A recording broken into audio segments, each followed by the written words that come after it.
What up and welcome back, Stickies. I'm Jane, the plainest Jane. And over here on this channel, y'all know we deliver syrup in the form of Black news and celebrity updates. Come on in. Come on in, come on in, come on in and have a seat on the bus. I have to talk to you about the title. I got a couple of other things I want to talk about as well. We'll see how time goes. And I do want to drop the link and open the phone lines so that you all can call and voice your opinions primarily about Katt Williams. Also, since I've been covering the Amanda Seales situation and I drew some parallels between Amanda Seales and MoNique. And then there's someone else I want to draw a parallel or a Venn diagram, if you will, about in some content that I'm really working on right now. So the channel members will probably have access to that first as I kind of think and flush out my thoughts. But listen, y'all, come on in, have a seat. We're going to talk. We're going to talk. We need to talk. Now, to start it all off, of course, you riding my bus. I ain't asking you for money. The Cash App is on the screen, but I ain't asking you for money. You have to hit the thumbs up button to pay your fare. Pay your fare, riding my bus. It is for free. Hit that goddamn like button and subscribe for a little extra razzle dazzle. Also, I wanted to let you all know my phone has been bombarded with people wondering if Wine is the New Tea is being canceled via Tasha K's platform. For those of you who don't know, I have been on Tasha K's platform. She has 1.23 million subscribers. And she has a panel show that she does, Wine is the New Tea. And I've been on the panel time after time after time. And it's a really great opportunity. Here's what I'll say. I really need y'all to show up and I need y'all to show out. This Tuesday, May 7th at 12 o'clock Eastern Standard Time. We're typically there from 12 Eastern Standard Time to about 1:35-ish. Over here on the East Coast. Y'all know Baltimore Stand Up. How you doing? Okay.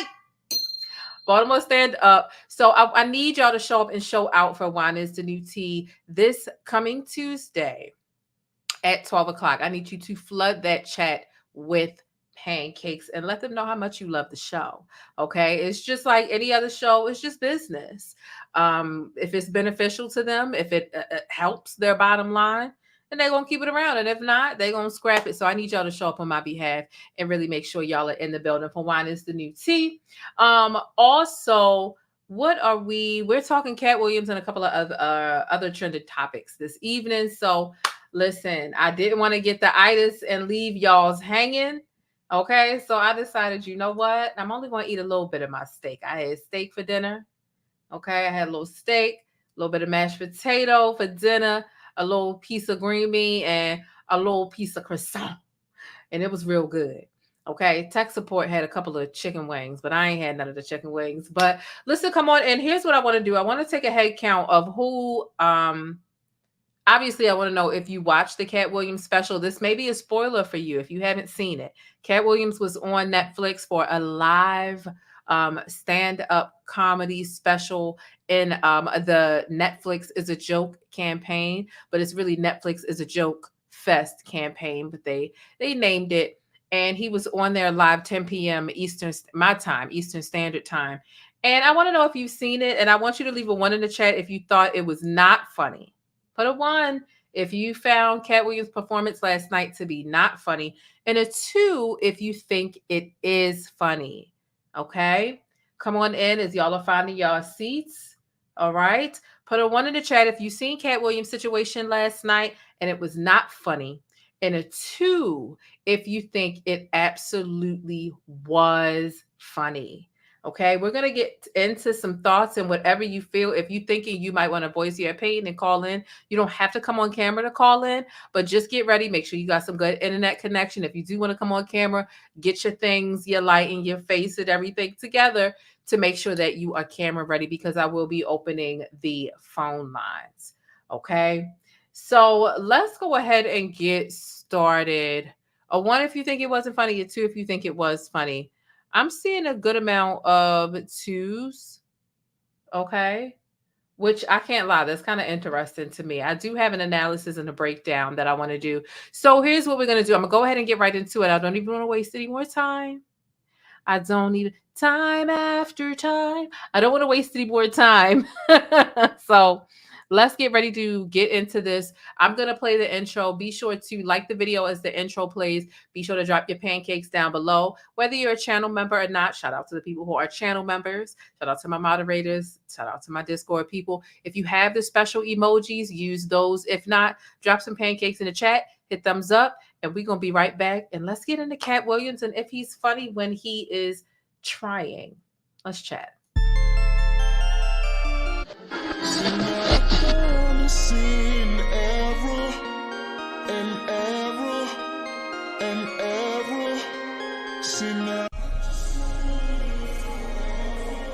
I'm just waiting for the buzz. Oh, yeah. You keep talking that shit about my fucking kid, and you annoying me and aggravating me. And I'm trying to enjoy my life. Rolex on your wrist, a plain Jane. Standing at the bus stop, sucking on a lollipop. Once she gets pumping, it's hard to make the hottie stop. Hottie stop, stop, stop. You ready? All right now. This could be a crazy ride. I'm warning you now. The following video is broadcasting live, and thank you for being my studio audience. Thank you for hitting thumbs up and subscribing to my channel for more Black news, celebrity entertainment, and a splash of controversy. All right, and we are back. Shout out to the sticky cup. Okay, made sticky. It's got my picture on it. Love this cup. Loves it down. All right, so we're all here, and we're here to discuss Katt Williams. Let me go ahead and put all my distractions to the side. Put my lip gloss to the side. All right, so here are my thoughts here with this. And again, you can still cast your vote. I see people are slowly trickling in. A 1 if you thought it wasn't funny, a 2 if you think it was funny. I do see plenty of people putting 2s. I'm really surprised at that. I can't hold you. I'm really surprised because it was not. Listen, we were busy, enthralled, and engulfed in the whole Kendrick Lamar and Drake beef last night. Kendrick dropped about 30 minutes to an hour before Katt Williams went on stage. So that's where a lot of our minds were yesterday. We're trying to keep up with this juicy rat beef. Okay, we're watching to see if Drake is going to fight back. Craig, get up! Get up! Get up! And Drake got up today and said something, but it wasn't what we were expecting. Okay. And so honestly, I think what would have really put the icing on the cake for Katt Williams to let us know that he really does have improv chops, right? The chops to be able to talk about something that just happened 8 minutes ago and to turn it into something. He would have really let us know, but he didn't. And that is the biggest trending topic. Netflix hasn't done a whole bunch of live events. It's something new that they're starting to do, and they're only awarding and affording this opportunity to comedians. We saw it for the first time ever when Chris Rock finally decided to come out and say something a year later after Will Smith smacked the shit out of him, right? And I say he smacked the shit out of him. I'm not trying to be, disrespectful in any sense, but he literally said, Will Smith smacked the shit out of me. Like he literally said that. And so this is a new format that Netflix is. Here we go. My wife's name out your Will Smith just smacked the shit out of me. Will Smith just smacked the shit out of me. Will Smith just smacked the shit out of me. Will Smith just smacked the shit out of me. Okay. So this is what was said. And so this was the first time that they rolled out a live event. I think that they felt obligated to give him something. Everybody just felt so bad at him getting slapped up there.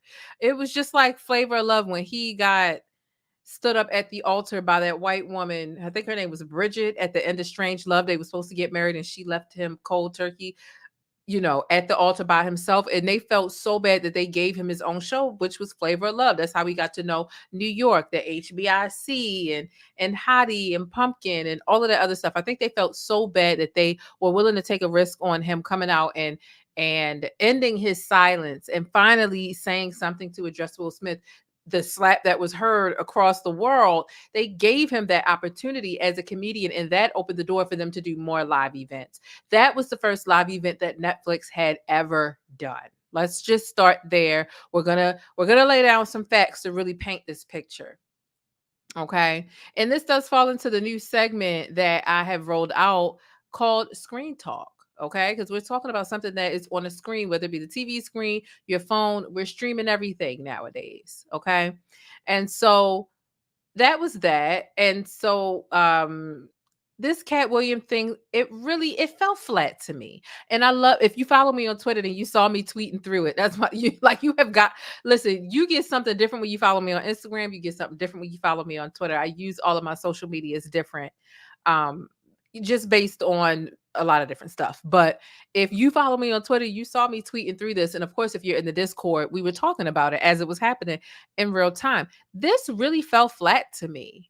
This Katt Williams thing, and I'm so disappointed in him because Katt Williams is a very articulate, verbose, intentional comedian. And as per most comedians, they're very vivid in providing imagery to you with words. You could be Stevie Wonder blind up in that thing and still get the full the classic form of comedy. And what I've noticed with this is the tide is shifting with how comedy is presented, stand-up comedy is presented to us. And I'm not sure if I like it or not. I'm really unsure about that.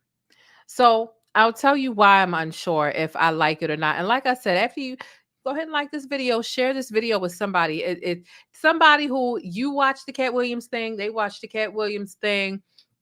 And have you seen anybody do an analysis or a breakdown and really share a different perspective? Share this thing via text message, Twitter, Instagram, Facebook, your group chat, however it is that you share videos. Make sure you share this thing with somebody, because I think that this is something that's worth talking about. Yeah, it was something for us to take in. And it's crazy because that was last night, and this evening we had Live Tonight on Netflix, right? Because Netflix, they doing this back-to-back live comedy thing. Like, they're not gonna stop, but you've got to be able to knock it out the park. I'm so shocked and I'm so shooketh to the core that I'm watching the Tom Brady roast, which was hosted by Kevin Hart this evening while I was eating that delicious steak that I made tonight.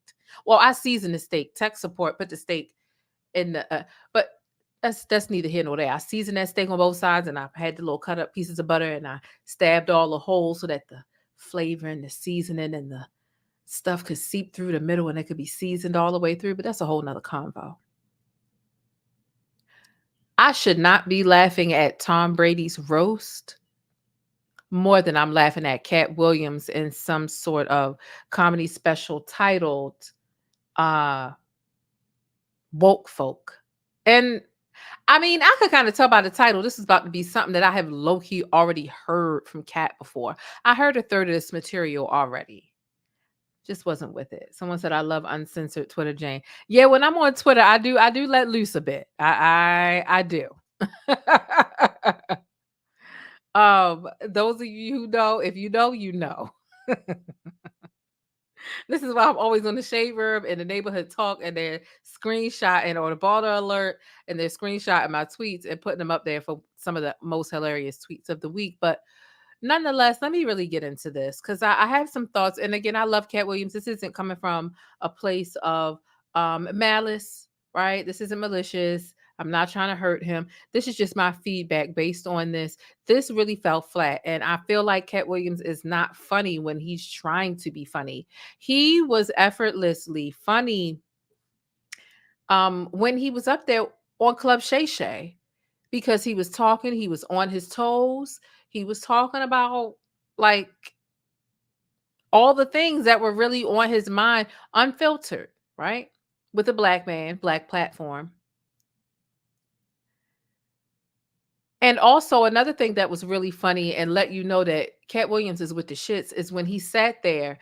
Put a 3 in the chat if you've seen that interview of when he went to that radio station, and that woman who is, she's a plus size woman. Her name was Wanda, and she tried to come for him that morning.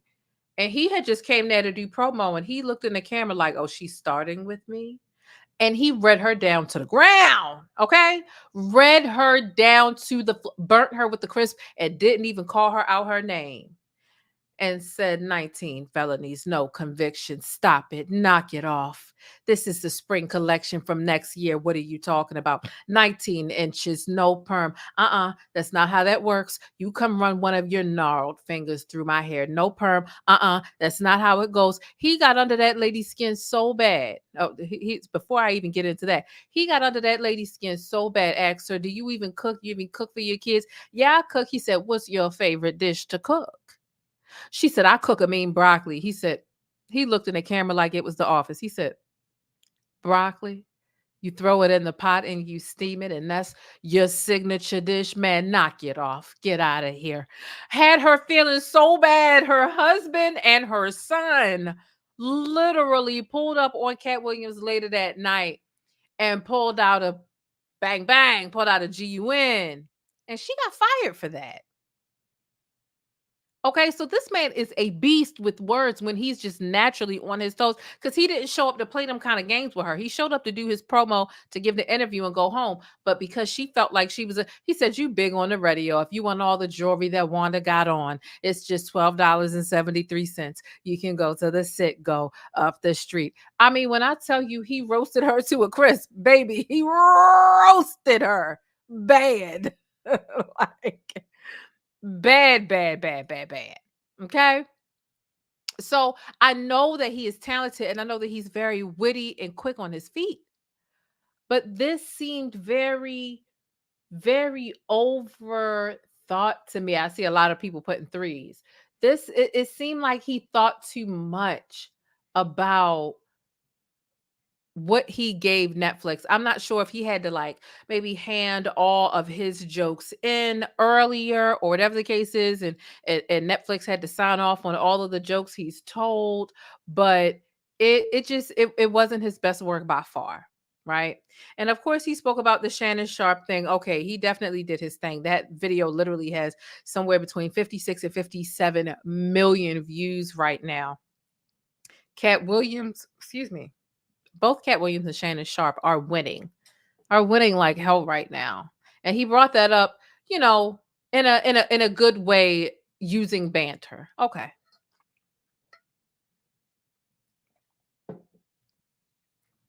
I felt like I felt like all of the common sense things he was saying about blackness and reparations and what we've experienced and what we've been through as Black people, I felt like it was so ABC 1, 2, 3 and dumbed down that a second grader could have really told you all of that stuff anyway. It made me feel like this was something that was catered to a white gaze. And when I say white gaze, I mean GAZE, not GAYS. It seemed like it was catered to trying to get white people to understand why Black people deserve shit, why we deserve equality, how wrong y'all have done us, and how y'all need to make up for this via reparations and overage of respect, you name it. There was something that was quite stale about it as well. I noticed that he started off this thing with saying, where are my white people at? Yeah. Where are my Latino people at? Yeah. Now, where are my Black people at? I'm like, I don't know. Like, maybe it's just me and maybe I'm nitpicking. Why did the white people come first? Like, usually when comedians have a shtick, like, where are my white people at? They're about to tell a lot of jokes that are going to make white people uncomfortable. He really didn't say or do a whole bunch that made white people uncomfortable. He really just affirmed Blackness and how we have the right to exist. I thought that was just like a little strange for you to start it off with, where are my white people at? And they say, yeah, you not about to make y'all uncomfortable, about to teach y'all some about this. Where are my white people at? Yeah, well, I don't know. It was just strange to me. That was strange. But that's that. I realize also within here, and this is where I feel like the tide is shifting when it comes to how comedy is brought to us. He used a lot of like news clips and photos. And I'm sorry. I know it's 2024 and things continue to change every landscape, but that was very odd to me. The thing about comedians is they are very vivid storytellers. They are very vivid storytellers. You could be Stevie Wonder up in that joint. And you can close your eyes and listen to a comedian walk you through a story. I was walking down the steps talking about some milk and cookies. Like any story, right? That's obviously a Bernie Mac joke, right?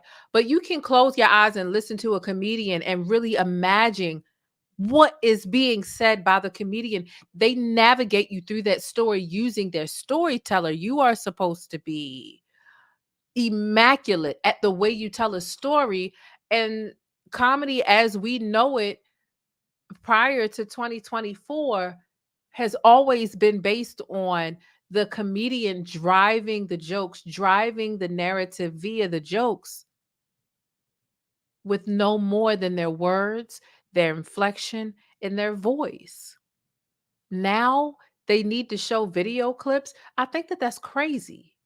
I think that is crazy. You're supposed to trust a comedian to take you on a journey. You may or may not get offended by the journey based on what are the jokes landed on handicapped people, midgets, I'm sorry, little people, people living with disabilities, people who are part of the LGBTIA. The joke is always going to fall on some sort of group of somebody.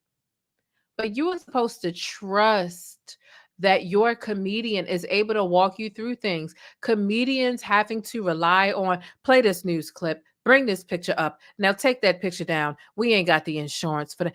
There was so many times throughout this special that Katt Williams, oh, put this picture up, take this picture down. We ain't got the and that's strange to me. Now, here's what I'll say. Here's what I'll say.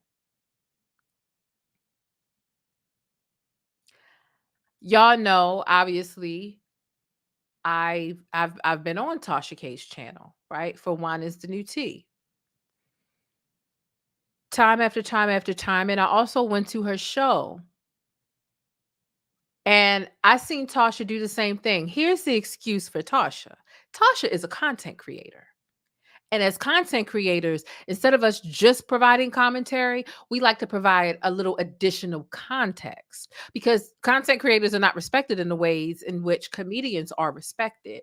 So when I saw Tasha K and either the news clips and or the pictures playing or being up on the screen as she talks and tells, her producer Jasmine to pull it up or take it down, this is what we expect because she's literally fusing. She started off as a YouTuber, a blogger, and now she's going into the comedy world. So to see a hybrid, a blend of content creation in that format and that formula and what we use as YouTubers mixed with somebody who's trying to become a comedian is totally understandable. It's actually something different and it's something edgy in that sense.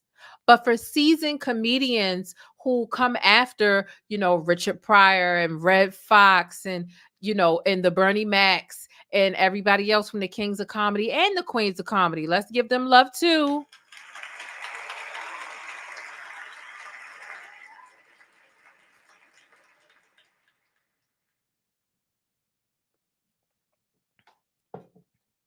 Someone said, don't tell me he was up there with visual aids. Visual aids. Yes, he was. He was. And it's just weird doing a comedy show. It was weird. It felt stale. The overall performance of it felt flat. If he wanted to prove to us that he could really do some improv shit, he would have definitely mentioned something about the Kendrick and Drake beef. He would have definitely mentioned something. This seemed like something he wrote, wrapped up, and handed in mid-December.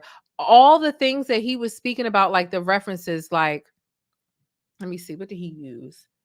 He spoke about Carly Russell. Carly Russell was on the side of the highway with an imaginary baby July 13th of last year. That's 2 months from now. This is basically a year-old joke. He also referenced the Montgomery boat brawl. Obviously, he mentioned reparations. He also used several times nationwide is on your side. That the little black girl who was really singing that thing. But that is so last year, and it's so 6 months ago.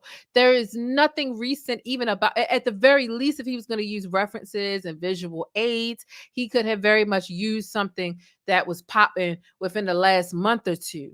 All of this stuff is quite literally last year stuff. And like I said, I find it to be interesting because a lot of celebrities, as it pertains to talking about celebrities, current events, whatever the case is, they always have looked down on YouTubers. Oh, y'all people online, y'all just are internet, y'all are web sleuths. Y'all just sit around and talk about other people. Y'all don't have no life. Y'all sit. But now all of a sudden, the celebrities are actually making YouTube channels so that they can make an extra bag or try to control their narrative. So at first we were trash for sitting on YouTube. Now all of y'all are flocking to YouTube and TikTok and so on and so forth. Not only that, y'all are stealing our format. Comedians shouldn't need a news clip or visual aid in order to tell a story. You shouldn't need that.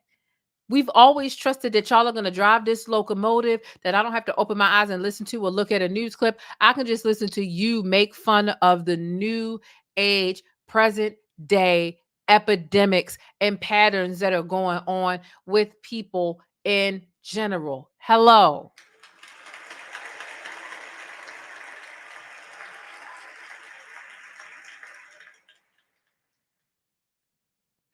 And so I really feel like moving forward, I feel like this is a dangerous precedent for comedy, but hey, I'm not a comedian, so my panties aren't in a bunch about this. How many likes do we have? Can one of my moderators or can somebody in the chat tell me how many likes versus how many viewers we have? Because I know it's late. It's 1:30 in the morning over here in Baltimore. But how many likes do we have? Thank you so much. The thing about it is, I think that this is a dangerous precedent for comedy. I have no desire in becoming a stand-up comedian. I really don't. But I think that this is quite dangerous for them because then it'll turn into production value over your ability to storytell. And if you are really a good storyteller, a good stand-up comedian has to be able to tell a story with no visual aid. I don't even give a shit about the subject matter. A lot of people are talking about cancel culture and people are too sensitive. What's happening to the state of comedy? Listen, I really feel like comedians should be able to talk about any and everything they want to. I really do. I do. I think that should stay the same. And I think the comedy will be ruined if people begin to censor themselves based on what they feel like is PC, PC culture or not, politically correct.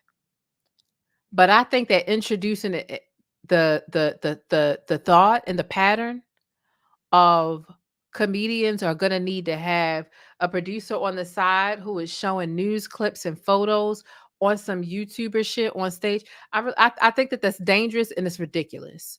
You should be able to trust your skill enough to drive that vehicle, to be the medium, and that medium is comedy. That medium is comedy, art through comedy, or comedy through art. I'm sorry. You should be able to do that and even make a blind person laugh. And Bernie Mac could do that, and Richard Pryor could do that, and Red Fox could do that, and all of the other greats can do that. Hell, MoNique was able to do that at one point or another, whether it was based in her being bitter because she was big and she said skinny bitches was evil, whether it's her shitting on her son and saying that an old lady came up to her in the airport and said, I saw what your son said, fuck that nigga, and she laughs and agrees and repeats it back. Whatever it is, you should be able to say that. I might not agree with it, but you should be able to say that. But this, y'all having to play clips, I just feel like that's quite crazy for a comedian to have to do. Like Katt Williams could have easily said, bitch, we don't believe you. Are you one of them type women that see a baby on an imaginary baby on the side of the highway and then we find out a week later you ain't telling the truth? No. Like that would have been too easy. Tie that into a Jussie Smollett joke. A black person who had people going and like easy. You ain't have to do all of that. You had to do all of that. So I don't know. Those are just my thoughts about that. But also, I think that this is a dangerous precedent for comedy, but in general, I think that what he and other comedians who do this, what they're trying to feed is this beast that feels like, okay, well, telling a story in 2024 is going to require receipts and visuals in order for people to follow along and to keep their interest. I think that that says a lot to how short our attention spans are, how much we don't want to research anything. It'll require you to, as a comedian, it'll require you to work current events into your content, into your material, and to connect the dots between patterns and epidemics that we are all witnessing in real time. They're requiring, essentially, in order for anybody to believe anything, people want you to show your work. And showing your work means pulling up a news clip, putting up a picture. But I think that that's dangerous for comedians. I just do. And that's just my thought process. I don't have a lengthy explanation for it. Everything doesn't require a lengthy explanation. One thing I've been learning in this stage and in this phase in my life is that no is a complete sentence. And I shouldn't have to drown myself in words or word salad or try to over explain myself, because either you don't understand or you refuse to understand or you're committed to misunderstanding something that I'm trying to convey. No is a complete sentence. If you don't get it, you don't get it. I'm not speaking forwards, backwards, and side to side and doing the cha-cha slide with you verbally in order to get you to understand something. I do think that this sets a dangerous precedent for comedy. But I totally understand outside of comedy how necessary this format is. And I'm sorry, I'm going to have to pat us YouTubers and us content creators, even the TikTokers and whoever else is a content creator on other platforms. YouTube just so happens to be my biggest or my most major platform. But that's us. We came up with this formula in order to create content in this way. And it's just so funny how they shit it on us, and they shit on us every time they get a chance to, but we're obviously setting the precedent.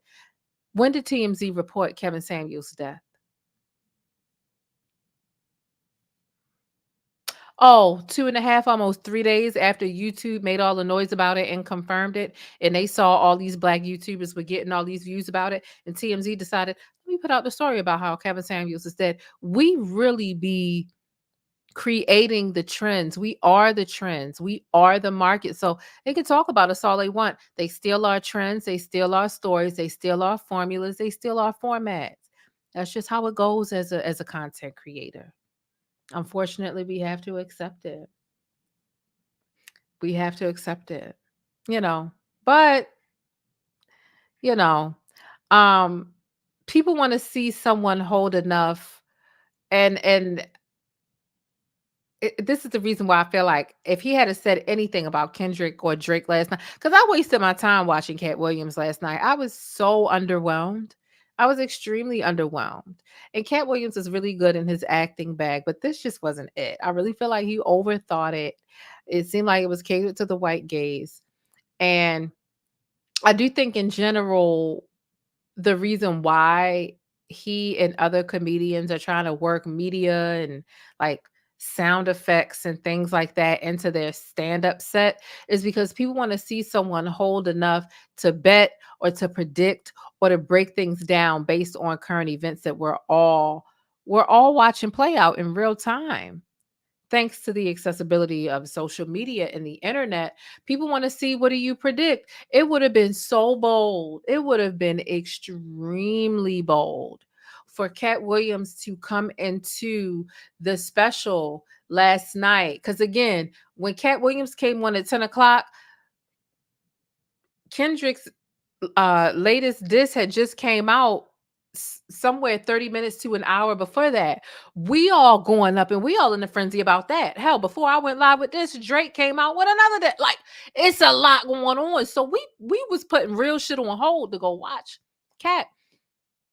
If Katt would have proved to us that he really has the improv chops, he would have just chose a side, even if he felt torn and just whatever. And we would have known it was real. Like, okay, you really are doing this. Like like from the hip. You trust yourself. The network trusts you. The network being Netflix, they trust you. But it seems like there were some things that they did or did not allow him to do, and it just seemed like really stale and lackluster. All of his talking points from last night and this woke folk thing seemed like things that we talked about either the year of or the year before the pandemic when we were stuck in the house. When we were stuck in the house the first year of the pandemic, that's when we had all these conversations. That's why he talked about, yeah, we deserve reparations and y'all going. Yeah, we said that like 4 years ago. Like we, without like, it was just weird. It was weird, and I want better for Katt. I really do. I love him. Lord knows I do. But people want to see if you bold enough to bet on somebody or something. He could have said something about the beef. He could have even at the very, and this would have been a cop out. Shout out to both Kendrick and Drake. They getting it in. Damn. I almost say, come out here because I'm back here listening to these diss tracks that are releasing every 3 to 5 business minutes. God damn. And that's a cop out because that's you not even choosing a side, but it is you addressing something that is the highest trending topic right now. So it's like, Katt, have you reached a certain cap or a level where you aren't able to be funny anymore? Or is it when you think too much? Or, we never know what's really going on with these contracts, with these large conglomerates. But Dave Chappelle definitely pushes the envelope when he's on Netflix. Why can't Katt? So I'm unsure. I'm really unsure about that. That's a gray area for me that I will continue to think about and rake over. But like I said, in 2024, it's really kind of sad that they need visuals, photos, and news clips in order to navigate storytelling when comedians, that's what they rely on, is being able to tell a story with nothing else. You might laugh at some of their facial expressions and the way that they go about on stage. Like Bernie Mac is going to say motherfucker a million times. And his facial expression while he says it adds a little sprinkle to the sauce and the flavor that's put on there. But if you were blind listening to it, you would still find it to be funny as hell. You wouldn't need a news clip to laugh at his shit, So I don't know. I'm just kind of disappointed in Katt. I'm very disappointed. And I really want to know what you think, Stickies. I want to know what you think. I feel like I've said a lot. Hopefully it doesn't seem like I'm dragging him or coming down on him, because I'm really not. I enjoy Katt, and I think he's really good at his acting bag, especially when he played Alligator Man on Atlanta. Obviously, his roles in the Friday film franchise, is completely out of this world. Just out of this world. But last night wasn't it. I was very bored. I was tweeting through it. I saw I wasn't the only one. Other members of the Black delegation were also very bored about this. I want to see if there's anybody who's willing to call in. Listen, I'll say this. I dropped a link for y'all to call in. And lately I haven't been having any calls, and I'll be honest about that. But I used to have a lot, to the point where I had to cut them off. As I continue to be consistent and come back and do the damn thing, y'all are going to miss the days when y'all could just get through the phone lines. Like, as I continue to grow and more people end up coming through the show, y'all are going to wish y'all could get through the phone line. So just remember these days when you're trying to get through in the future, child, because there are times when I don't have enough time to even get to all the callers. So I just want to let y'all know, calling in is always an option, but I'm not always able to get to all the calls. I'm trying to get and see, did I miss something?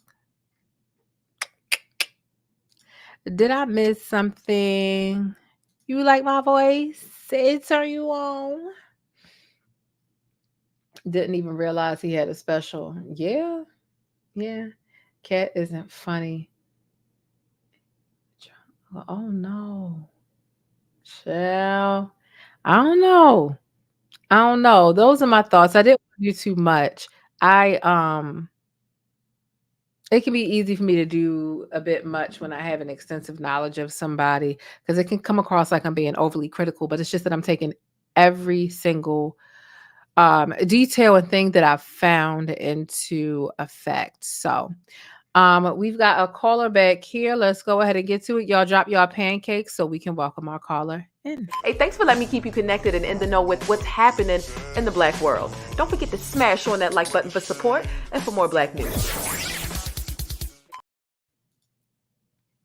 All right. What is going on, Nao? What are your thoughts? And thank you for calling in. Good evening, good evening. This is actually my first time calling in. I tune into you all the time, so I'm actually coming out to speak. I appreciate you. Yeah, but I am a big Katt Williams fan. I have been a fan of Katt Williams since he first came out, and I've watched all of his comedies, especially his underground comedies, and like little comedies that he do at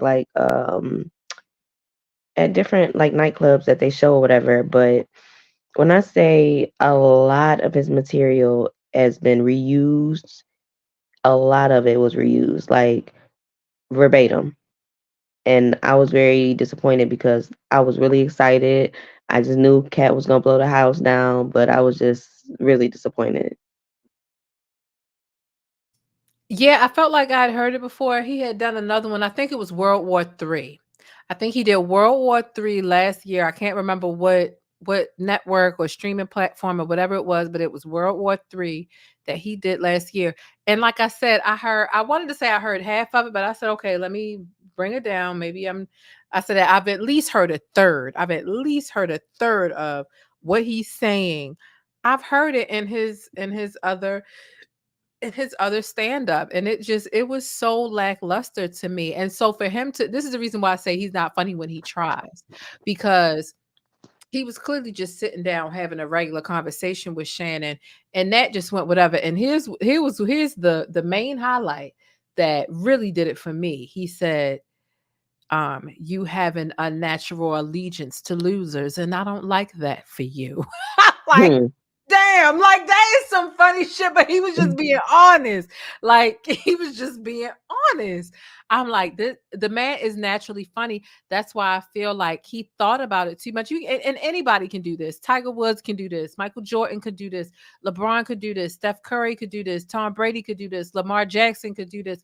You can be great at what you do, but if you overthink it and don't leave yourself room to live a little and rely on your improv skills while you are in the process of trying to execute your greatness, you will fail and you will fumble. I mean, even me, like there are times where, this is why I tell people when I mentor them, if you want to do YouTube, you want to create content, I guarantee you the video that's going to go viral is the video you think the least about. You just get it out. You don't think it's going to do shit. The video that you actually plan and do all this, that video ain't going to do shit because you overthinking. You have to find that happy balance in that medium. And it seems like he just overthought. It seemed way too rehearsed. And his voice, the voice, and as I land is, now, Katt has always kind of had a funny little voice when he presents his comedy, but it just seemed a little extra last night, like so extra that it was like cartoonish. It was like caricaturish. It was on my last fucking nerve, to be honest.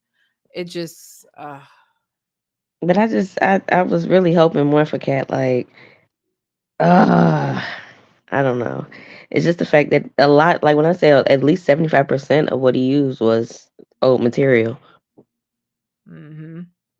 But At least somebody else clocked it. It's not just me. yeah, but you have a good evening. Will do. Thank you so much for calling in. Thank you for supporting and viewing the show. All righty, let's go ahead. All right, this person says, thePLAINESTjane, I paid almost $400 to see Katt Williams in Richmond, Virginia a few months ago. Was very disappointed. Actually, Mark Curry was the funniest comedian on tour with him. Wow. Ooh, that is interesting. That is interesting. Um, I saw Katt Williams in person one time too. Lunel opened for him down at the First Mariner Arena. Well, it was called the First Mariner Arena at that time. Now it's called the Royal Farms Arena. Don't get me started on how they changed the name of that damn arena about like 4 times every 10 years.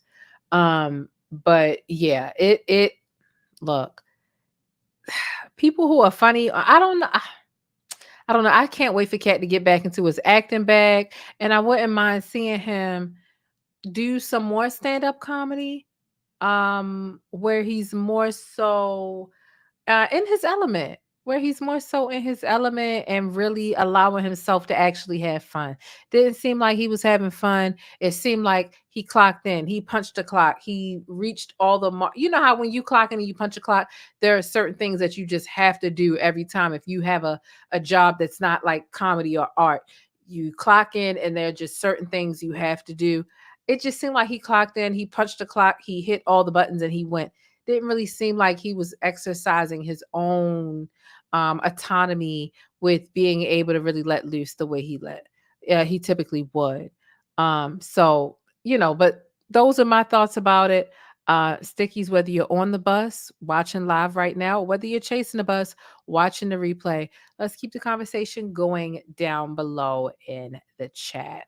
I do appreciate. I'm glad we had one caller this evening. Like I said, y'all are gonna wish y'all could call in later, because baby, when I tell you I'm here and I'm here to stay, these shows are gonna continue to get better. We're gonna have bigger audiences. We're gonna have our moderators really in full effect, making sure we hide, time out, and block the people that need to be hidden, blocked, and timed out. We are going to continue to get bigger and better, and y'all are gonna miss the days when y'all could have called in. When you could have called in and whatnot. Somebody sent a cash. Oh, thank you so much. Thank you so much. Someone named Amanda. Shout out to you. Speaking of an Amanda,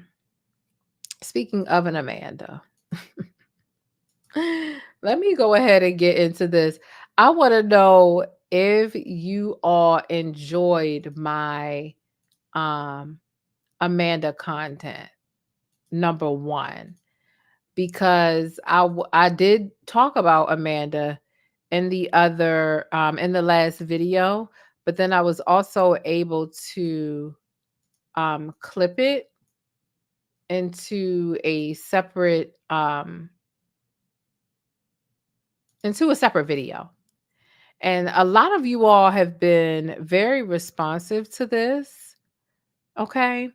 What did y'all think about Amanda? Did y'all think that she's full of it? Put a 4 in the chat if you think Amanda is full of it, and put a 5 if you think no, she's right and people misunderstand her. A 4 if Amanda is full of it, and a 5 if you think that people misunderstand her.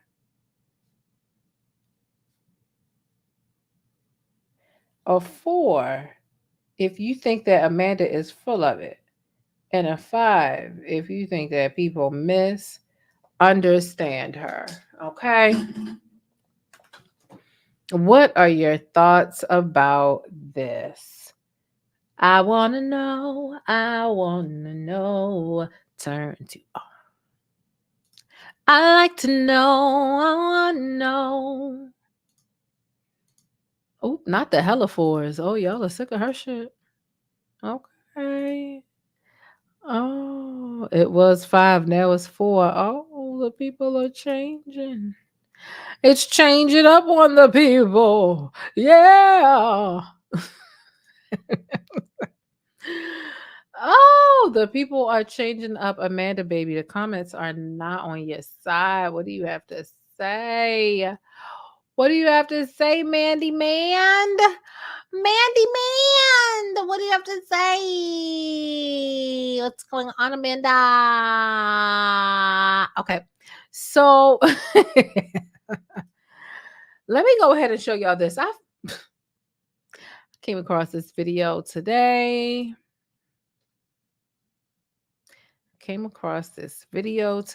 And I really want to know what y'all think about it. I really want to know how y'all feel about this. Christmas ended up being all about this child that was like a savior to the world being born. And folks in America... Are you like booing Jesus? What was your boo about? See, let me tell you about what white people do. I suck? Oh, this is fun. Tell me why I suck. I'm not funny? Oh, it's crazy because I'm being paid to be funny right now. Now, if I ask him to come up on stage, you think he's gonna come up on stage? No, you're not gonna come up on stage because I will crucify you. I'm so fucking smarter than you.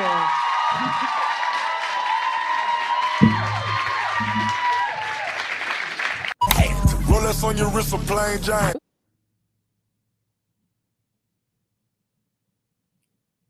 So she was being heckled on stage, and her response was, "I'm smarter than you." Amanda, girl,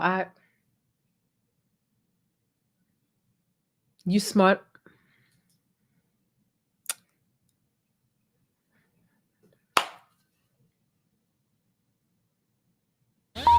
Christmas ended up being all about this child that was like a savior to the world being born. And folks in America, are you like booing Jesus? What was your boo about? See, let me tell you about what white people do. Let me tell you about what white people do. Let me tell you about like girl. And folks in America, are you like booing Jesus? What was your boo about? See, let me tell you about what white people do. What white people do. Okay. I suck? Oh, this is fun. Tell me why I suck. I'm not funny? Oh, it's crazy because I'm being paid to be funny right now. Now, if I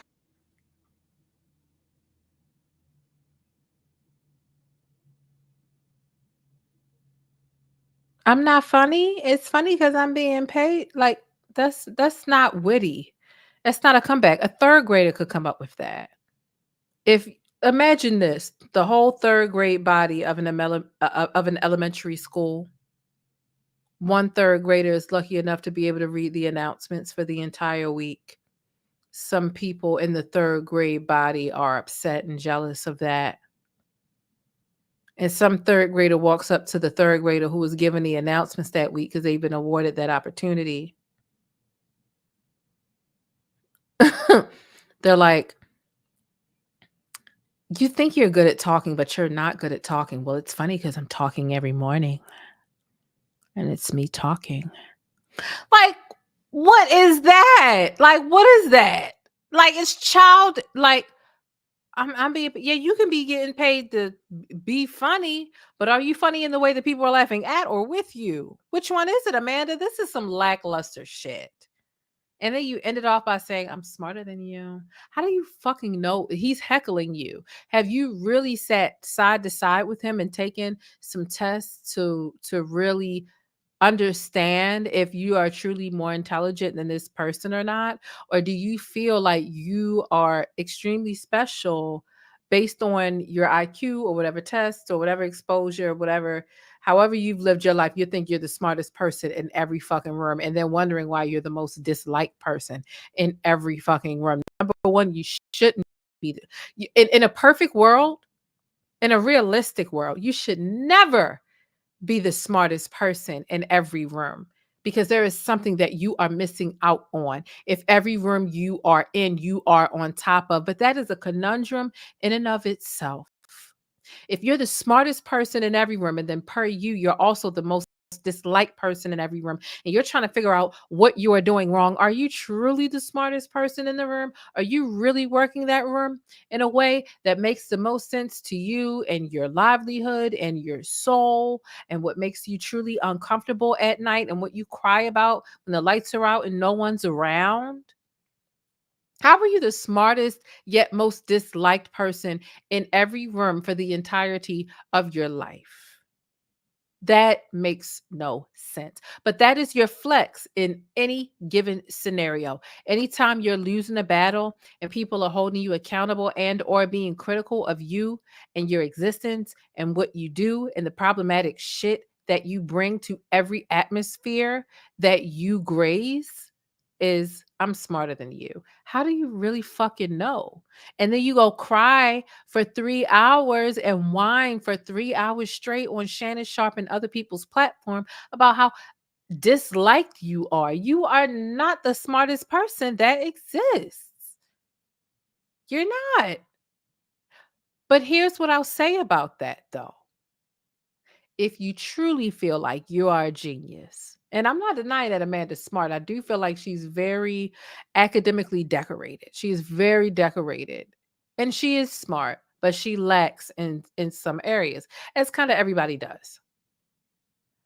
If you want to stick to calling yourself the smartest in every room, which means there's nobody in any room that you can learn from, because if you're the smartest person in every room, then there's nothing that you can learn from anybody around you.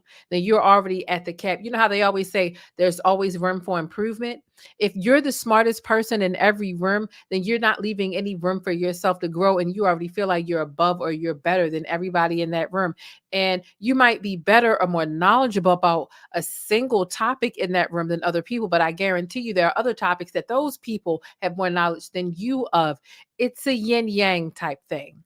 But if you want to claim that you're the smartest person in the room, you need to take into account the insanity that geniuses are prone to. Listen to what it is that I am saying. A lot of geniuses go crazy because they're floating around this very fine line, as fine as a piece of hair, of insanity. Vincent van Gogh was an artistic genius, but he cut his ear off.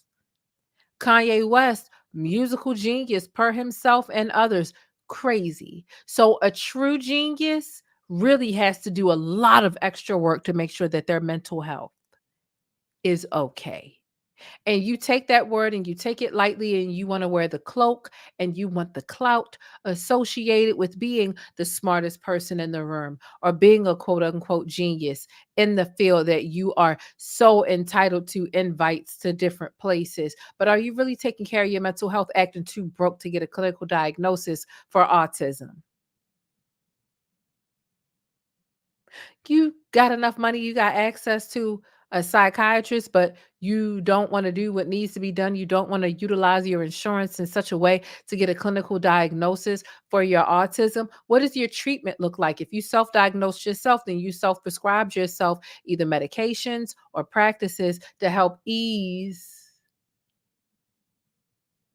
and to help better navigate you being on the spectrum. And this is why so many people are fucking fed up with you. Because you're you're walking oxymoron. Truth be told, Amanda. It doesn't cost $10,000. It's not as simple as a bubble test. You got some people that keep them housed, they keep their homes and their houses in order. Oh, I got OCD. No, obsessive compulsive disorder is actually a clinically diagnosed disorder where some people cannot operate unless things are a certain way. And some people clean as a means of therapy, as a means of escapism, as a means to distract themselves from whatever is going on in their life. It doesn't mean that they are not capable of leaving their house or their countertops or their kitchen, bathroom, bedroom a certain way. You can't just go online and sign up for any given bubble test, because this is what Amanda said. It's bubble test. You don't just sign up to take bubble tests and suddenly have a diagnosis for whatever it is. WebMD, the internet will tell you that you have any and everything. Go in there and tell them that your hands and your knees are numb. It'll tell you that you're about to die and that you got a mess and that you got 6 months to live. Self-diagnosis is not necessarily the best thing. And for you to be a SAG holder, you by default have insurance. You can get a diagnosis if that's what it is. But Amanda, please. Please. I'm tired of your mess. Asked him to come up on stage. You think he's gonna come up on stage? No, you're not gonna come up on stage because I will crucify you. I'm so fucking smarter than you. I'm so smarter than you. And that made her feel great. And then she did this, really stiff, stale twerk in a circle. And the people who were applauding her gave her the validation that she needed at that moment. She needed some validation from the audience to feel that she was better than that person in the sense of smarter. She might know more about race relations. The person heckling might know more about cars. It may be an entrepreneur that makes a lot of money fixing up cars. Amanda Seales is constantly looking for validation from the Black community at large. And that is not something that she has been afforded because we've seen her antics over the years and we're not willing to give that to her. And that bothers her. And when she's not able to manipulate the media in a way that suits her in a way in which she desires, she goes the hell off. She goes off. Oh, it's funny all of a sudden y'all want to believe doctors. It's not all of a sudden that I want to believe doctors. It's that if I need to go to the hospital and I need an emergency surgery, or my arms falling apart, or my knees can't bend, or I can't walk, I'm gonna go see them. I also don't trust police. Does that mean that I'm not gonna call them when I feel like I'm in danger? Like, what? No, you're not gonna gaslight me into thinking that you sat on Club Shay and lied about being clinically diagnosed.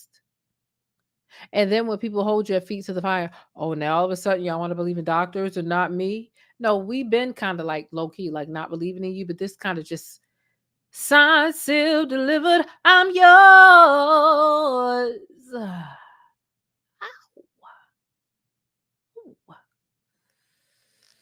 Girl!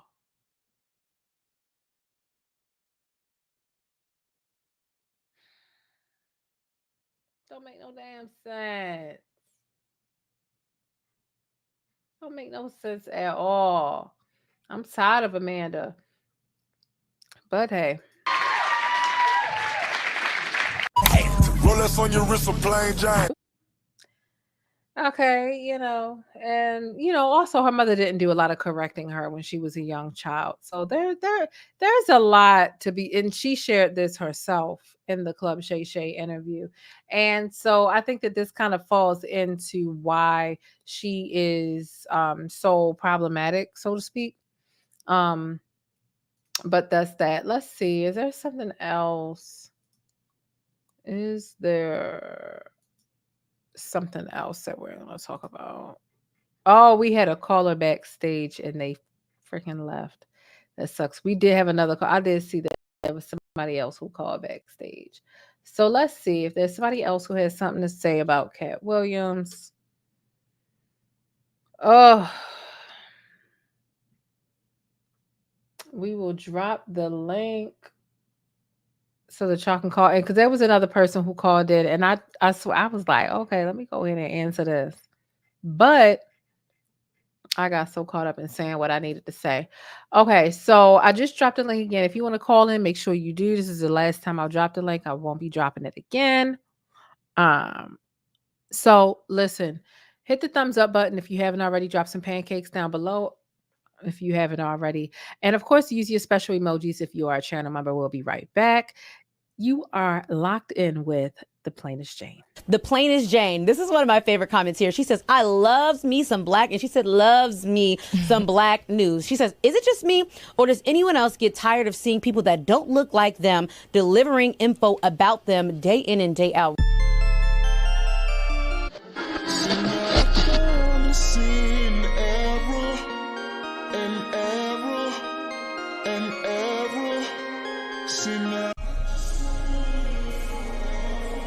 So wait a minute, you ain't joined the channel yet so that you can access special perks over here with the Plainest Jane? Rolex on your wrist, a plain Jane. Ooh, watch this. Hey, I'm the Plainest Jane. I'm a cultural commentator and informant, and I provide sticky coverage on trending stories, black news, Black culture, and everyday topics with a sticky, abstract perspective. So get familiar with the perks. I've carefully curated all of these things, and it's just a little exclusive glaze to amplify the way that you express yourself. So get comfortable, get used to our official emoji over here. That is the pancake stack, because it's always sticky in Hollywood and in real life, and especially when you spend the time over here with the plainest Jane. Like I said, I hope you enjoy the exclusive glaze that I've provided for you to amplify the way you express yourself, and I hope you enjoy the digital vibe. Hey, listen, I always want you to keep it sticky, but be sure to think critically and independently, regardless of what you hear from me or anybody else. But most importantly, I hope that you're feeling all right, and hopefully you've had some time to tackle some of your invisible problems. I know I got a couple of new subscribers, and I just want to say thank y'all. I really do appreciate you. And if you're not quite feeling all right, this channel right here, once you join, it's going to help you kick back and decompress always, but it'll also keep you in the know with what's happening with the best Black news, celebrity entertainment, and a splash of controversy. So again, get comfortable. The first drink is on me, all right? Act like you got some sense, and I'll see you around. But don't forget to keep it sticky 24/7 by following me on Instagram, but hit that notification bell so that you always know when I upload and you get your dose of syrup first. Now, with all that stickiness being said, the most important thing I want you to remember about this neck of the woods and the plainest Jane is Black Lives Matter. And if you don't agree, Buy pumpkin, buy pumpkin. That would take you out. I don't play that shit. Now you gotta go for real. it's just that simple. Hey, look, whether you join or not, I do want you to stay beautiful, Black, and blessed. And just know I appreciate your support. I'm your girl, the plainest Jane. And let's see what's happening in these virtual streets. You ready? All right now. This could be a crazy ride. I'm warning you now.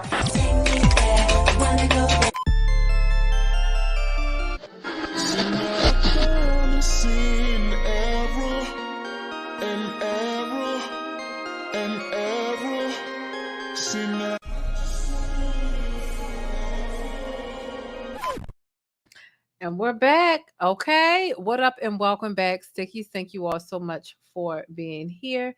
Dropping the pancakes in the chat. We have a caller backstage in the green room. We're going to bring our caller up, see what our caller has to say. And you know what? Honestly, then I think we're going to get out of here. It's just a little late. I don't want to drag this video out. So without further ado, let's bring in our caller. Drop some pancakes. Let's get ready. Let's give them a warm. Oh, we got two callers. Let's get ready for this. The following video is broadcasting live, and thank you for being my studio audience. Thank you for hitting thumbs up and subscribing to my channel for more Black news, celebrity entertainment, and a splash of controversy. Hey, what is going on, Patrice? How are you feeling? Hey, girl. Hey, I'm feeling good. How are you? I'm good. Thank you for asking. Oh, you're welcome. So, like, briefly, I will touch on the Katt Williams. Like, at this point in Katt Williams' career, he's very decorated. He got very accolades. I don't think he needs to do stand-up anymore.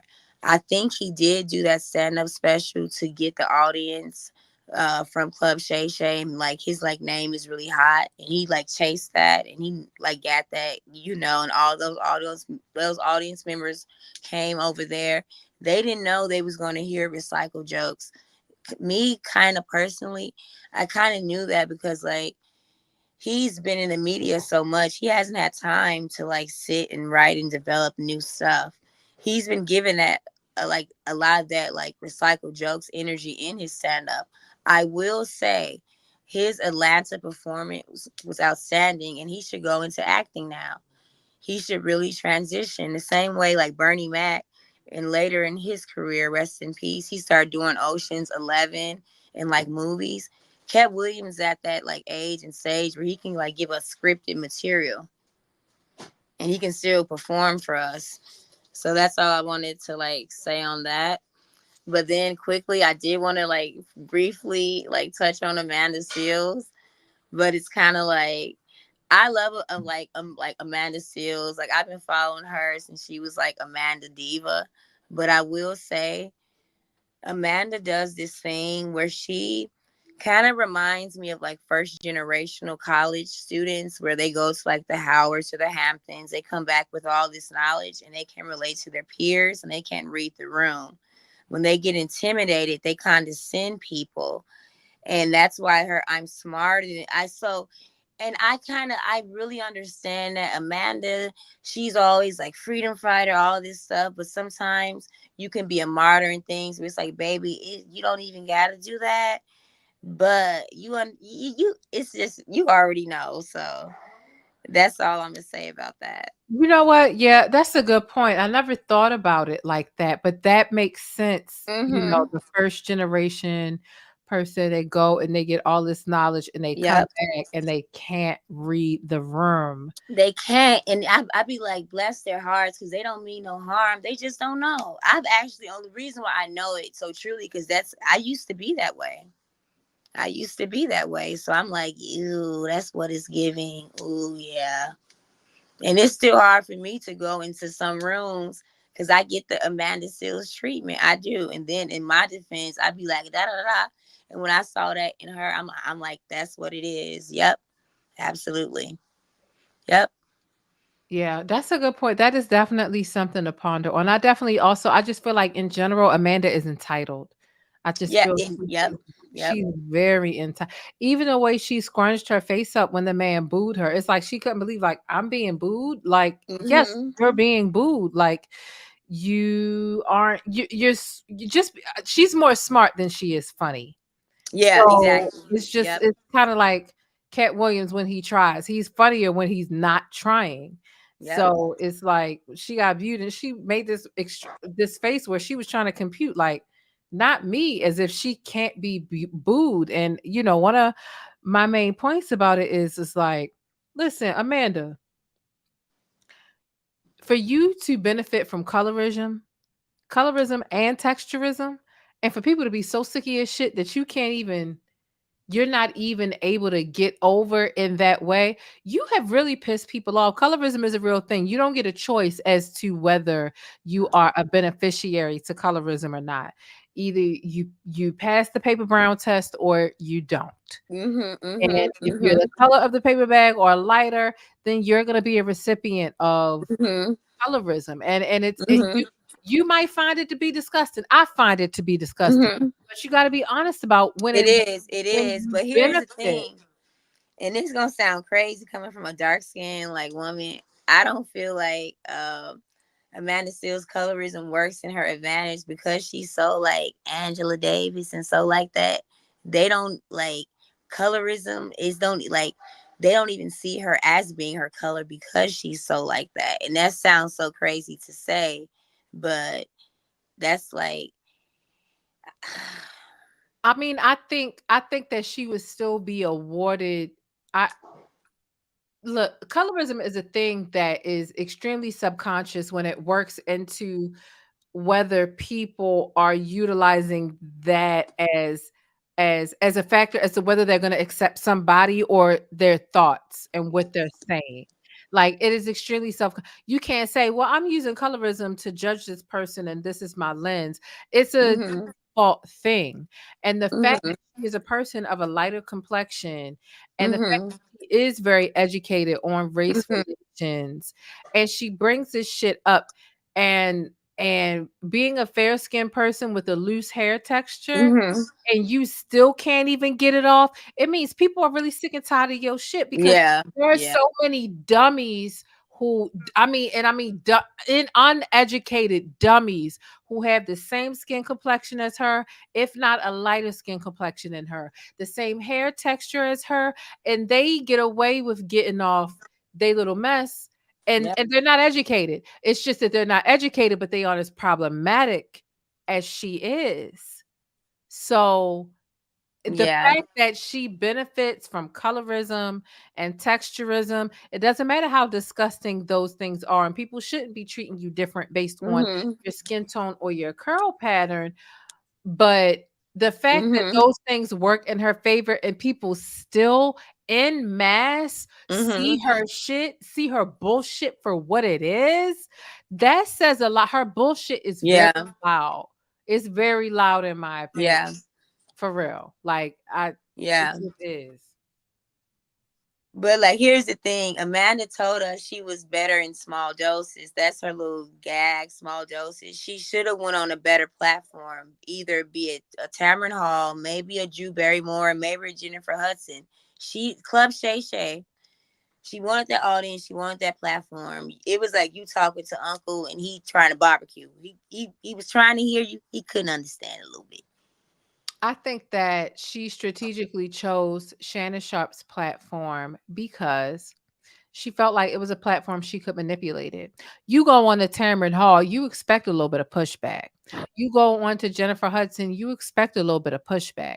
These people kind of see through your bullshit. That's true. Though they might let you get through with a little bit of your bullshit, but they're gonna ask you some difficult questions. She felt like him being a black man and her being a light-skinned woman, that she was smitten him so much that no matter what Yeah. she said or what she tried to whatever, she was going to be able to smooth it over, because men that typically look like him typically are very smitten by women who look like her. Exactly. Girl, And I she felt know. like she was gonna Yeah. be able to just smooth that over, like when they built in concrete when it's wet. She felt like she was gonna be able to Mhm. carve and smooth that over, because she was already having Mhm. issues with, 3 publicly known black media platforms. She was in disdain. She just hated what they were doing. So she felt like, let me go ahead and make this man spitting. I know what men like him like. They like women that look like me. Let me go over here.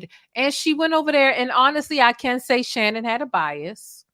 Shannon absolutely did, Mhm. but he didn't have as much bias as she did. Yeah. Yeah. Yeah.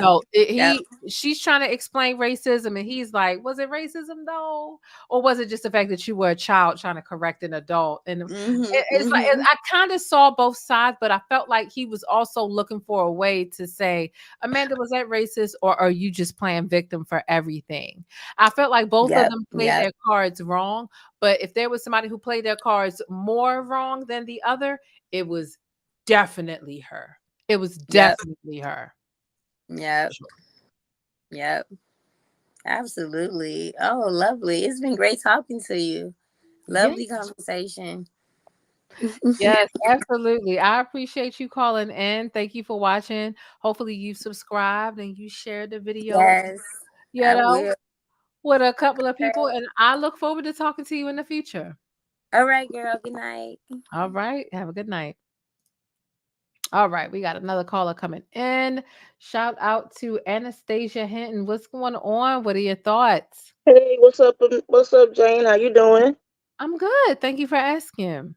Like I've been following you for a while, so I'm like I'm happy to actually just be able to give my opinion on your show. I'm Um, happy to have you here. Honestly, thank you, thank you. As far as Cat, like I really feel that like a lot of comedians get to a certain point of success to where their stand up becomes unrelatable. And I think that's kind of what's happening with him because MoNique used to be hilarious. Like when you heard her, you would be like falling out on the floor. Now I can't watch it because it's not funny to me anymore. Even with like his Netflix thing, I believe he was very, very controlled. He didn't want to say anything too controversial. I think in the back of his mind, and maybe in a lot of comedians' minds, they're going back to, well, look at what happened with Dave. But the thing was, Dave is actually so smart and so fearless that he's like, no, I'm gonna still talk about what I want to talk about, and how dare you, try to control my comedy. And I don't think a lot of comedians had that same fearlessness or even that same genius to turn it as Dave did, to just still keep his core audience, because nobody was thinking about canceling Dave. We were like, what? Nah. His fan base, we stood behind him like, no, you're not gonna cancel our guy. But I don't think some people are as fearless as he is. You know what I mean?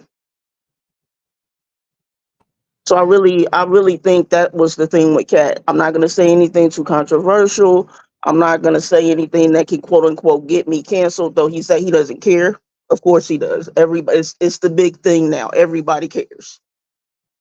So I really think that last night was soft, and it was soft for a reason. Oh, it's just I took Katt Williams for being more calculated than this, and I I just I can't this is not good looking in the books of booking him as a stand-up comedian. It's not a good look. It's very watered down. Dave Chappelle wasn't watered down. Hell, Dave Chappelle, he made some jokes about, and the LGBT community was so upset that they ended up boycotting and doing all of this stuff.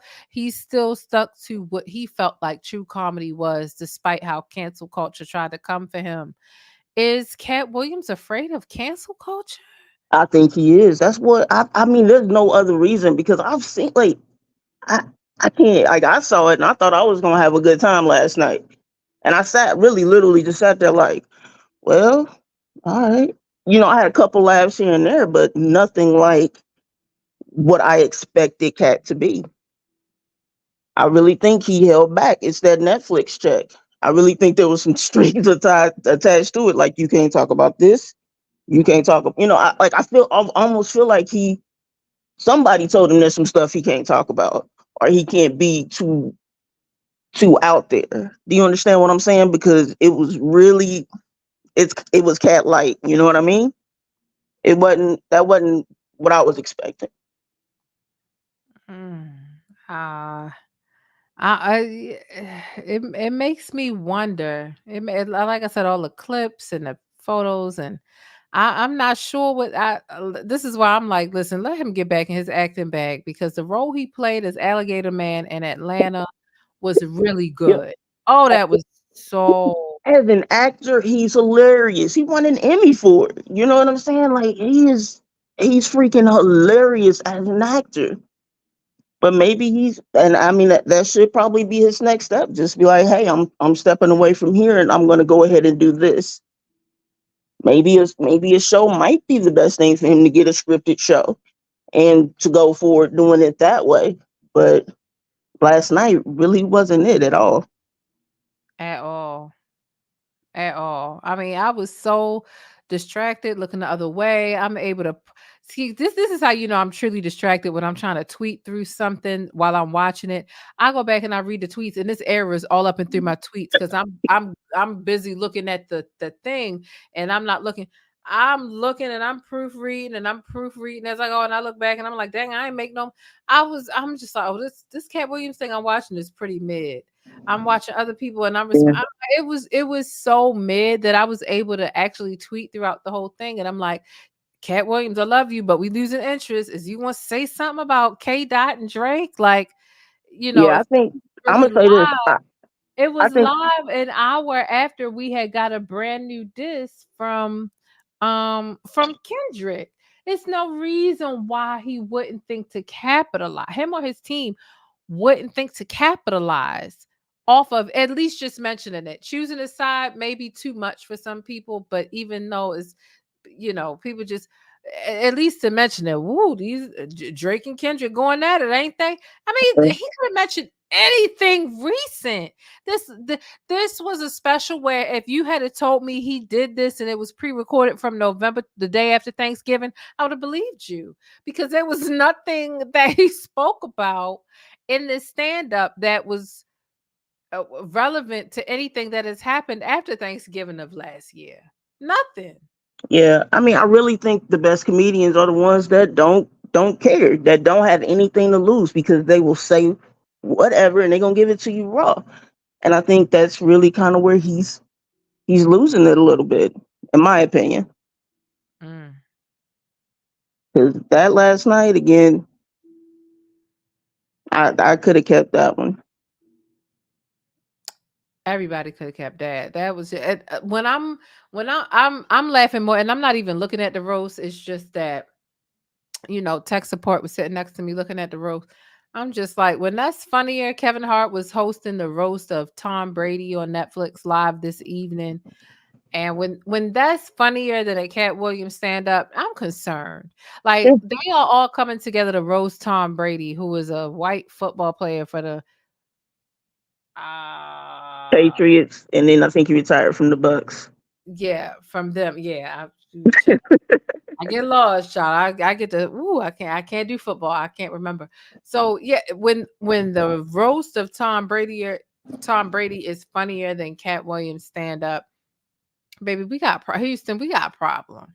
Yeah, we did. It was serious problems. But again, I've been subscribing to you. I've been subscribing to you from years ago, and then for a minute you disappeared. And I was like, what happened to my girl? And then you popped back up on my feed, and I'm like, all right, here we go. So definitely I'm subscribed again and looking forward to some more of your great content for sure. Keep up the good work. Thank you. I appreciate it. Sometimes I disappear, sometimes I come back. I'm trying not to disappear no more. So get ready. Y'all gonna see some different things. Y'all gonna see some impromptu things. Just get ready. I'm just doing whatever I can do to make sure I don't stop. I had a health scare recently. So I just appreciate, for example, the ability to walk. I appreciate the ability to walk. I have gratitude that I express with being able to move the joints in your legs. So, and not that I think I'm about to die or nothing like that. No, no, no. I'm just saying there was some things that I realized I took for granted once they were taken from me.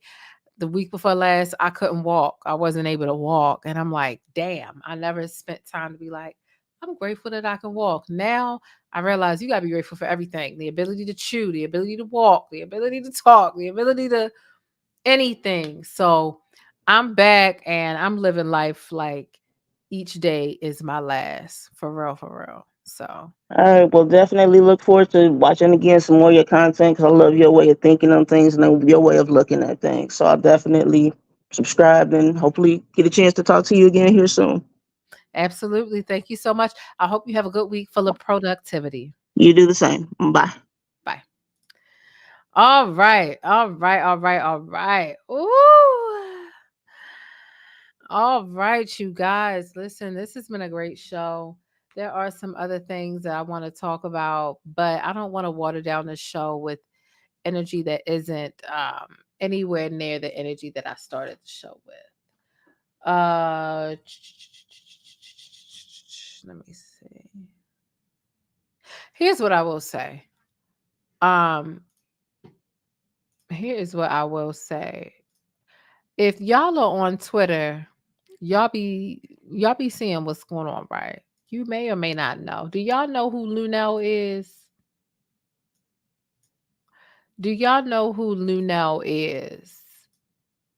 Put an 8 in the chat if you know who Lunel is. Put a 9 in the chat if you have no clue who I'm talking about. An 8 if you know who Lunel is, and a 9 if you have no clue who she is.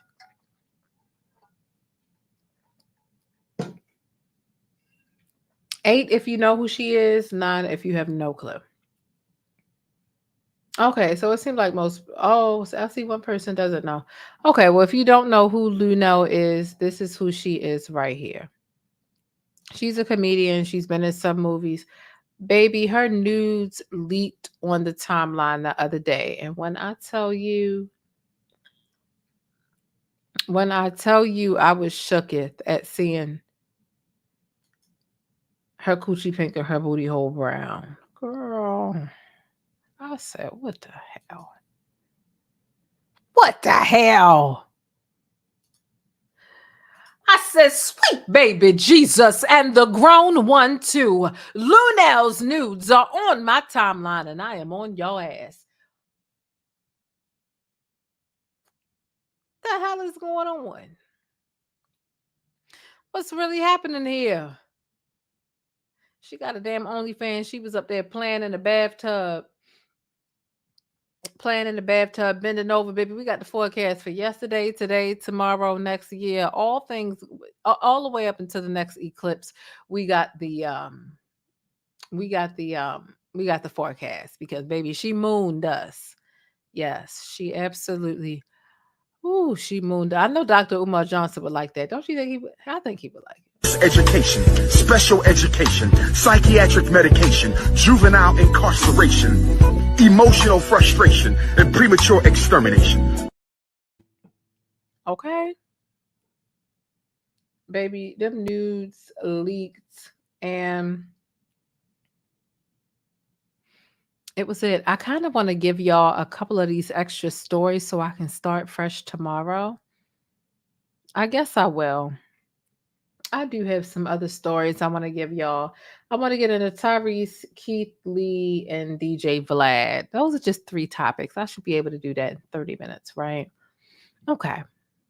I think that we're going to go ahead and we're going to do that. Let me go ahead and get into, I'm going to play a commercial so that I can, I'm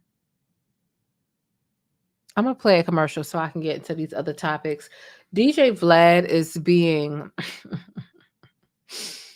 being beat down real bad on Black Twitter and Instagram right now. Keith Lee got some stuff going on. Tyrese, ciao. Okay, those are just a couple of things. All right, I think I'll be able to finish this out. Y'all be sure to hit thumbs up on the video. Be sure to drop some pancakes down below. We'll be right back in just a second. Get into this Black-owned business, Stickies. It's got things for inside your home, outside your home, and even on the go. JasmineMadeIt.com is your new destination for Black Girl Magic mugs, tumblers, and even wine glasses. You can even customize the tumblers and wine glasses. There's a lot going on for a low price over at JasmineMadeIt.com.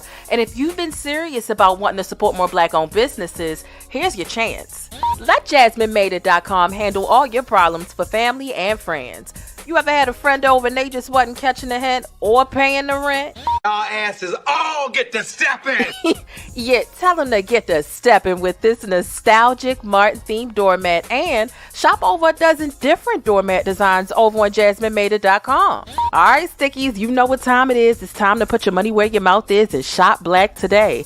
Make life easier for you and your household by taking your family's hot or cold beverages on the go with one of these unique tumblers. It's insulated to keep your beverage at temperature, and it comes with a few different reusable straws and even the specific brush that you need to wash it so you can keep it sanitized and germ-free. They've got all kinds of designs to match your mood or style. So grab something for your wife, the hubby, or even the kids over on JasmineMadeIt.com. That's JasmineMadeIt.com, and I'll see you over there.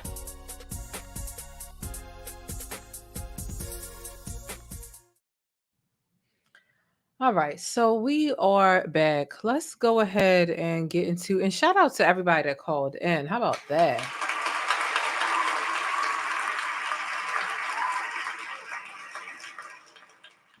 I'm grateful for you all because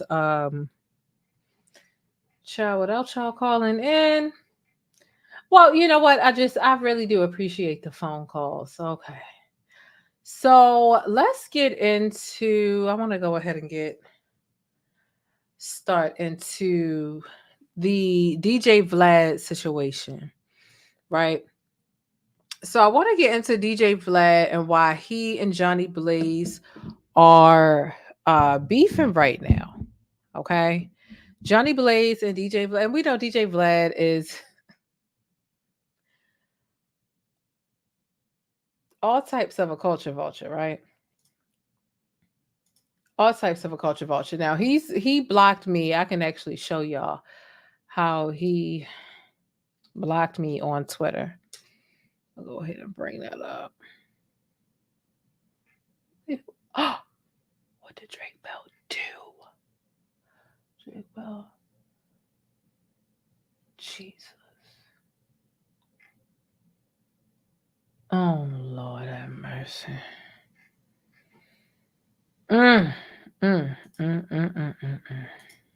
Anyway,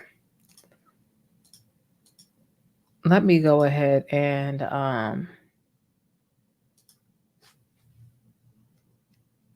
get into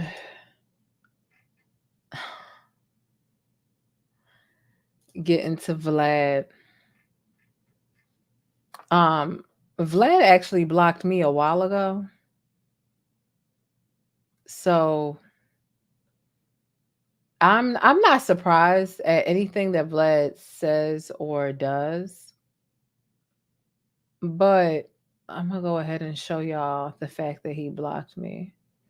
Well, you know what? I might be able to just go to his page. I saw everybody was like atting me and was like, oh, we're all blocking Vlad or something like that so that he couldn't see the culture or something like that. And I was like, oh, everybody was like blocking him in unison. And I'm like, I ain't got to block him. He blocked me. Shoot. Truth be told, he did. Look, this is DJ Vlad. He blocked me. All I was doing was talking about his culture vulturism. He's a culture vulture. And I was talking about it. And he didn't like it. So he blocked me. So, I mean, me blocking him ain't going to do nothing. He blocked me. so, so that's that. But, yeah, but the stuff that came out today was quite interesting. It was extremely interesting, actually. So apparently him and Johnny Blaze have some sort of issue together because he tried to involve Johnny Blaze in the beef, in the Drake beef that Drake has with everyone else. Baby, when I tell you this is a complete and absolute mess, it absolutely is. Okay? So let's go to the bush and weep, and then we're going to get into Johnny Blaze walking us through what's happening with her, DJ Vlad, why she's on his ass, why she done made a diss track. She done actually made a diss record. We're going to get into all this. Let's go to the bush and weep. Channel members, let's use our bush weeping emoji, please. Thank you. It was gone. Let me just go in the bush and weep. Let me just go in the bush and weep. I just have to go in the bush and weep. Really. I don't understand. I swear to God, I don't understand.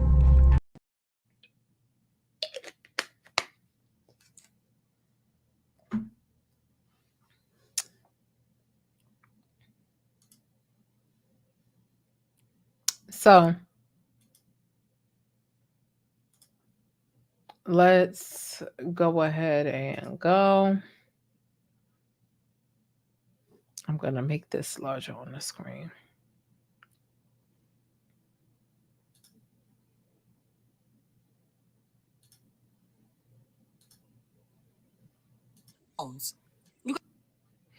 Okay. So what's happening here is Johnny Blaze is making accusations against Vlad TV, saying that Vlad TV is allegedly weaponizing an old interview from about 8 years ago, trying to put her in the middle of this Drake rap beef situation because Johnny Blaze alleged in the past that her and Drake had been together. Actually, she didn't get pregnant, but she wished she used protection, and whatever the case is. So she began to drag him on Instagram, where he started to re-upload the video from years ago, from 8 years ago, basically trying to stir up some mess since Drake is in the middle of this rap beef with Kendrick Lamar and everybody else. And so she came out and said, listen, don't make me pull your card because you be texting minors. You're a PEDO. And so I'm going to let you hear what Johnny Blaze had to say in these messages or on Instagram Live. And then she actually shared the screenshot. So we're going to get into that too. So we're going to get into all of the syrup. It's definitely sticky. Y'all know things are always sticky in Hollywood in real life. Let's get into this. If you haven't already taken a moment to hit the thumbs up button, baby, I don't know what you're waiting for, but you need to hit the button right now. And I mean, yesterday. Let's go. 11 years ago, I stated that I had did some dumb shit, and it was just me being young and dumb, went past that shit. Me and Drake cool as fuck.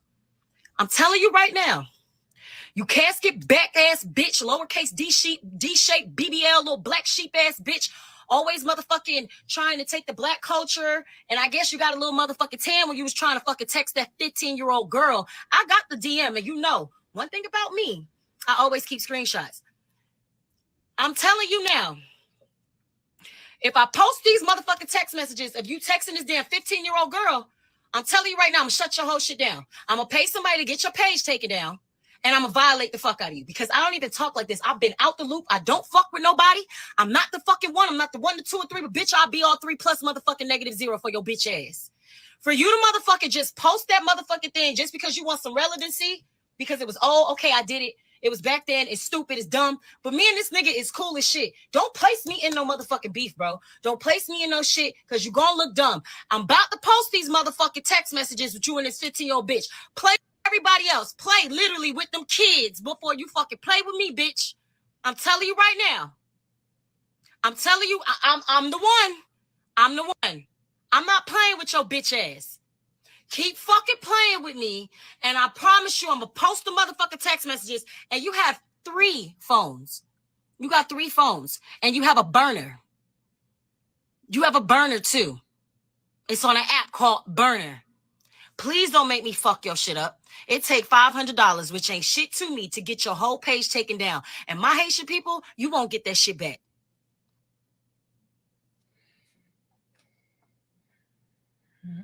Okay.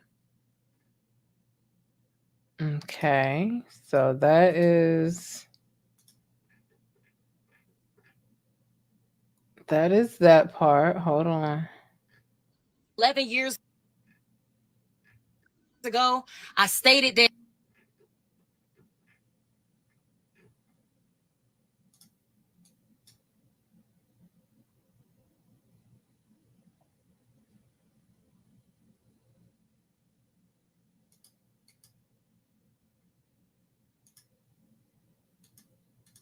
stop playing with me, ginger boy.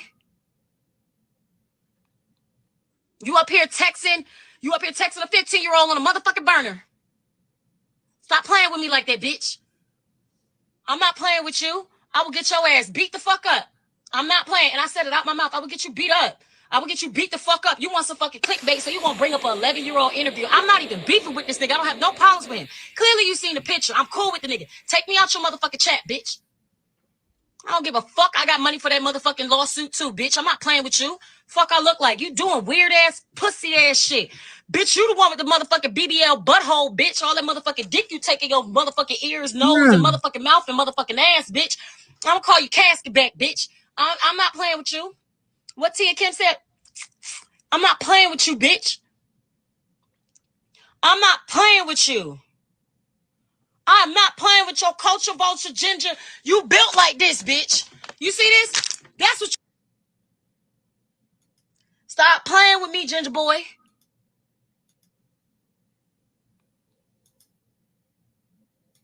You up here texting a 15-year-old on a motherfucking burner. Stop playing with me like that, bitch. Ciao.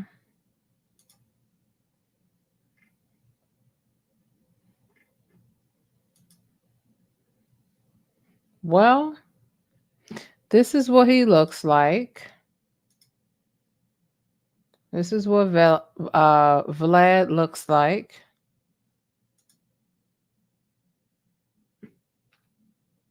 And these are the messages of him texting the child.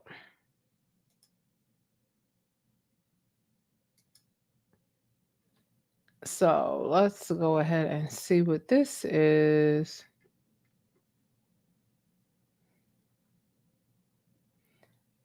So the phone numbers here says, your name is Vlad. He says, yes, well, to the world, but to you, you can call me baby. She says, it don't bother you. I'm about to be 17. You'll be 18 2 months from now. And this is strange. I'm like, now, how old is she? Because Johnny Blaze was saying 15. She's talking about I'm about to be 17. Now, if she about to be 17, how is she about to be 18 in 2 months? This math is definitely not mathing. I'm trying to figure out what the hell is going on. Keep sending those cute pink socks you have.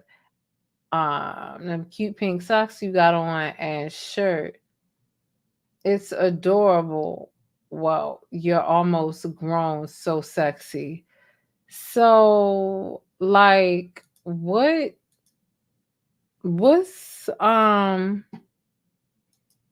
What's going on?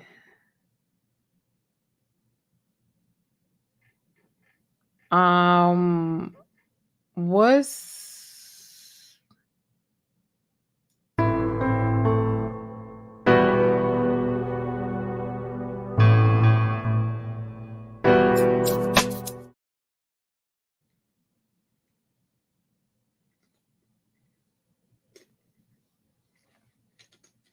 I don't know what's going on with Vlad in this situation, but something's happening here between him and Drake. We spoke about I'm sorry. We can leave those for tomorrow's video. We'll go live tomorrow to give more context. Listen, we were live before this video with our channel members. Shout out to the people who have joined the channel. Shout out to the people who are who have joined the Patreon. I appreciate y'all. That means so much to me when you all are joining the membership. So yeah, we did a little Sunday syrup before we went live this evening. See, because y'all can't really see all of my nails and how I do my nails. But I be doing my nails, and one thing about it, two things for sure, I'm gonna have my nails done. Anyway, let me go ahead and get on off of here. Go ahead to sleep. I love you all so much. I will see you all tomorrow. Like I said, I do have a doctor's. Did we see everything?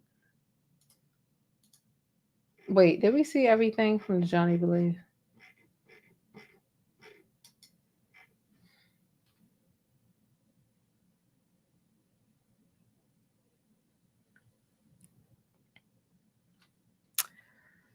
We've seen as much as we can show. I will tell you that.